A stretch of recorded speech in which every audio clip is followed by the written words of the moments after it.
August 17 ആലപ്പുഴയുടെ ചരിത്രത്തിലെ ഒരു പ്രധാന ദിവസം. 1957 ഓഗസ്റ്റ് 17-നാണ് ആലപ്പുഴ ജില്ല ഒരു പ്രത്യേക ഭരണ ജില്ലയായി രൂപം കൊണ്ടത്.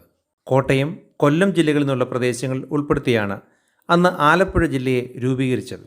കടലിനും കായലുകൾക്കും പുഴകൾക്കും കനാലുകൾക്കും ഇടയിൽ പ്രകൃതി ഒരുക്കിയ മനോഹരമായ നാടാണ് ആലപ്പുഴ. കുട്ടനാടിൻ്റെ നെൽപ്പാടങ്ങൾ, കായലുകൾ, കായൽ യാത്രകൾ, വള്ളംകളി, കയർ വ്യവസായം ഇവയെല്ലാം ആലപ്പുഴയുടെ പ്രത്യേകതകളാണ്. അതുകൊണ്ട് തന്നെയാണ് ആലപ്പുഴയെ കിഴക്കിൻ്റെ വെനീസ് എന്ന് വിളിക്കുന്നത്. ആലപ്പുഴയുടെ യാത്രയ്ക്ക് ഇന്ന് 69 വയസ്സ്.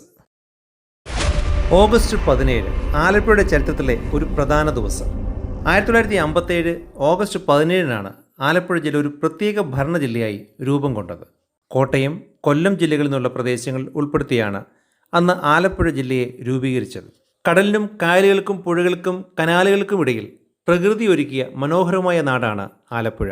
കുട്ടനാടിൻ്റെ നെൽപ്പാടങ്ങൾ, കായലുകൾ, കായൽ യാത്രകൾ, വള്ളംകളി, കയർ വ്യവസായം ഇവയെല്ലാം ആലപ്പുഴയുടെ പ്രത്യേകതകളാണ്. അതുകൊണ്ട് തന്നെയാണ് ആലപ്പുഴയെ കിഴക്കിൻ്റെ വെനീസ് എന്ന് വിളിക്കുന്നത്.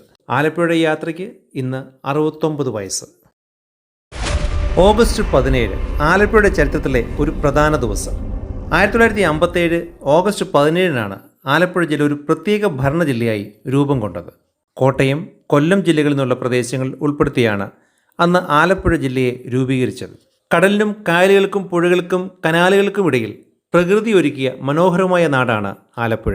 കുട്ടനാടിൻ്റെ നെൽപ്പാടങ്ങൾ, കായലുകൾ, കായൽ യാത്രകൾ, വള്ളംകളി, കയർ വ്യവസായം ഇവയെല്ലാം ആലപ്പുഴയുടെ പ്രത്യേകതകളാണ്. അതുകൊണ്ട് തന്നെയാണ് ആലപ്പുഴയെ കിഴക്കിൻ്റെ വെനീസ് എന്ന് വിളിക്കുന്നത്.